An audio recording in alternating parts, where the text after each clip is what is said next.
ಟಾರ್ಗೆಟ್ಗೆ ಮತ್ತೊಮ್ಮೆ ಸ್ವಾಗತ.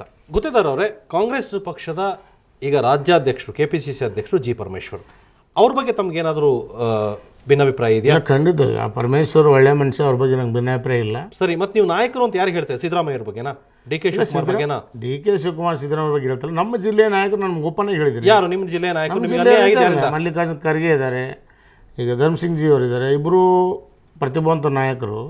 ಅವರು ಎಲ್ಲರಿಗೆ ಕೂಡಿಸಿ, ನೋಡಪ್ಪ ನಿಮ್ಮ ಕ್ಷೇತ್ರದಾಗ ಕಾರ್ಯಕರ್ತರು ದುಡ್ದಿದ್ದಾರೆ, ಅವ್ರದ್ದು ಹೆಸರು ಕೊಡಿ, ಅವ್ರಿಗೆ ನಾಮಿನೇಷನ್ ಮಾಡ್ತೇವೆ, ನಾವು ಒಂದು ಅವಕಾಶ ಕೊಡ್ತೀವಿ ಅಂದರೆ ನಮಗೆ ಎಷ್ಟು ಸಂತೋಷ ಆಗ್ತದೆ. ನಮಗೇನು ಕೂಡ ಸಂಪರ್ಸೋದಿಲ್ಲ.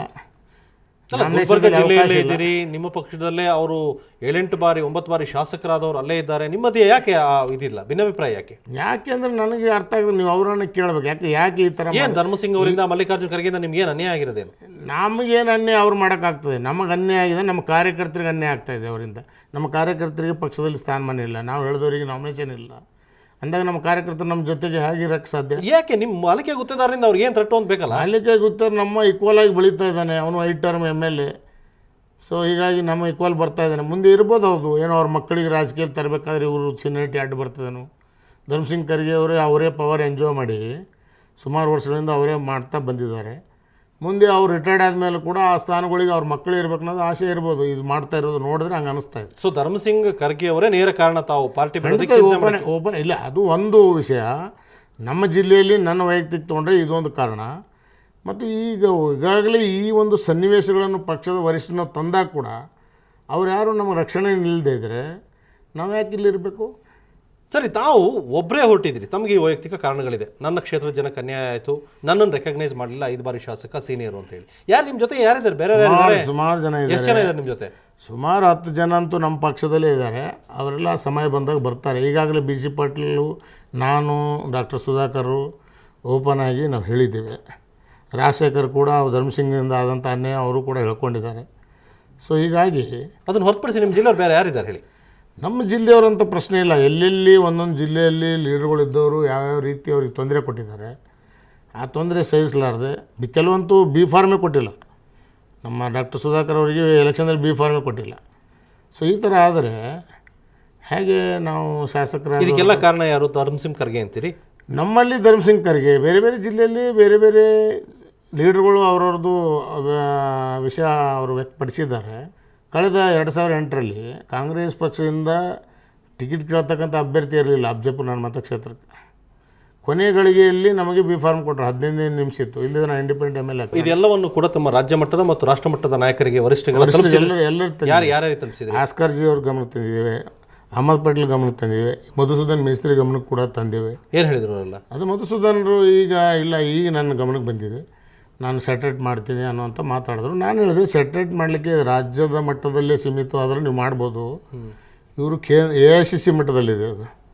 ಯಾಕೆ ಇವರು ಭಾಳ ಎತ್ತರವಾಗಿ ಬೆಳೆದಂಥ ನಾಯಕರು. ಸರ್, ಯಾರು ಸೆಟ್ರೇಟ್ ಮಾಡ್ಬೇಕು ಅದನ್ನು?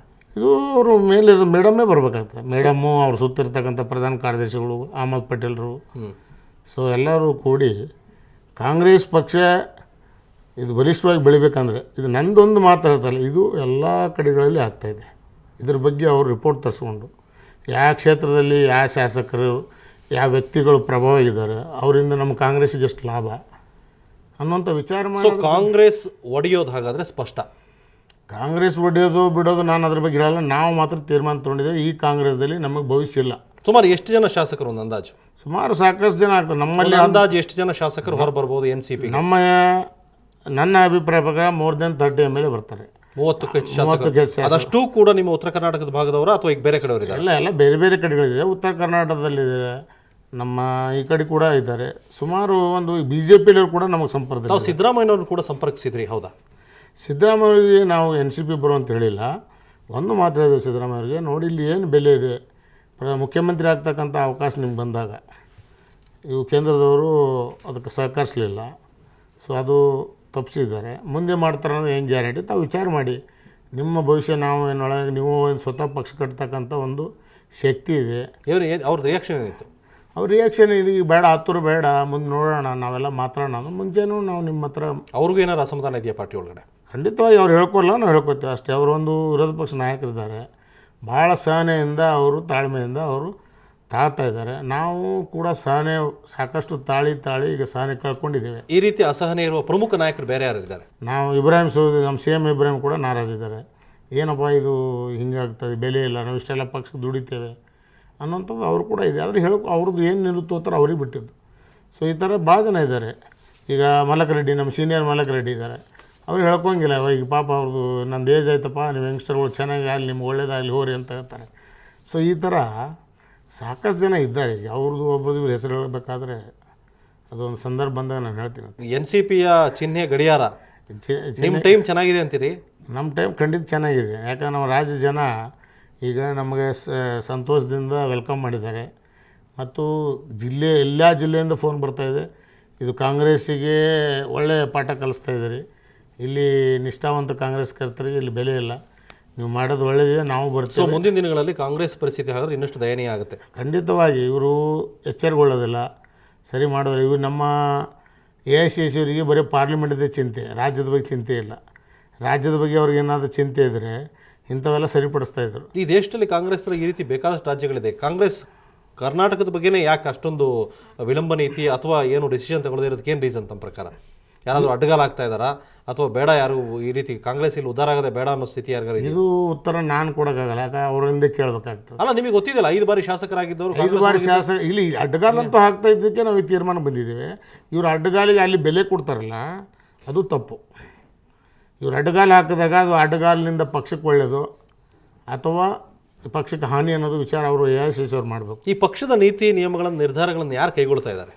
ಈಗ ಎಲ್ಲ ರಾಜ್ಯಸಭಾ ಮೆಂಬರ್ಗಳೇ, ಆಸ್ಕರ್ ಫರ್ನಾಂಡಿಸ್ ಅಂತವರು, ಆಮೇಲೆ ಈಗ ಇವರು ನಮ್ಮ ಗುಲಾಂ ನಬಿ ಆಜಾದ್ ಇದ್ದರು ಮೊದಲು. ಸೊ ಇವ್ರಿಗೆಲ್ಲ ಯಾರ್ದು ಕೇಳೋರು, ಇಲ್ಲಿ ವಸ್ತುಸ್ಥಿತಿ ಇವ್ರು ಏನು ಹೇಳ್ತಾರೆ ಅದೇ ಕೇಳಿ ಅದೇ ಮಾಡೋದು. ಸೊ ಇಲ್ಲೇ ನಾವು ನೆಲ ಕಚ್ಚಿದ್ದು. ಇದು ಬದಲಾವಣೆ ಆಗಬೇಕು. ನಿಜವಾಗಿ ಕಾಂಗ್ರೆಸ್ಸಿಗೆ ಒಳ್ಳೆಯದಲ್ಲದು. ಮುಂಬರುವ ದಿನಗಳಲ್ಲಿ ಇನ್ನೂ ಭಾಳ ಹೀನ ಸ್ಥಿತಿಗೆ ಹೋಗ್ತದೆ. ನೀವೇನಾದರೂ ಇಂಡೈರೆಕ್ಟ್ ಆಗಿ ಈ ಮೂಲಕ BJP ಸಪೋರ್ಟ್ ಮಾಡ್ತಾ ಇದ್ದೀರಾ? ಖಂಡಿತವಾಗಿಲ್ಲ. BJP ಕೋಮು ಪಕ್ಷ. ನಾನು ಅವತ್ತು ಹೇಳೀನಿ, ಇವತ್ತು ಹೇಳ್ತೀನಿ, ನಾವು ಸಾಮಾಜಿಕ ನ್ಯಾಯದ ಮೇಲೆ, ಸಿದ್ಧಾಂತ ಮೇಲೆ ಬಂದಂಥ ಜನ. ನಮಗೆ ಮತ ಹಾಕೋರು ಎಲ್ಲ ವರ್ಗ ಜನರು. ನಾನು ಇಡೀ ಸಮಾಜದವ. ನನ್ನ ಕ್ಷೇತ್ರದಲ್ಲಿ 500 ಓಟ್, ಬರೀ ಮಾಲಿಕೆ ಗುತ್ತರ್ ಕಮ್ಯುನಿಟಿ ಓಟ್ 500. ಬರೀ ಎಲ್ಲ ಜಾತಿಯವ್ರು ನಂಗೆ ಸಹಕರಿಸ್ಬೇಕಾದ್ರೆ ನಾವು ನಡ್ಕೊಂಡಂಥ ರೀತಿ, ಕ್ಷೇತ್ರದಲ್ಲಿ ಮಾಡಿದಂಥ ಹಲವಾರು ನೀರಾವರಿ ಯೋಜನೆ ಇರ್ಬೋದು, ಹಲವಾರು ಯೋಜನೆಗಳೇ ನನಗೆ ಈ ಒಂದು ಓಕೆ ಗೊತ್ತಾರ. ನಿಮ್ಮ ಜೊತೆ ಇನ್ನಷ್ಟು ಮಾತಾಡ್ತೀನಿ, ಅದಕ್ಕೆ ಮೊದಲು ಒಂದು ಚಿಕ್ಕ ಬ್ರೇಕ್.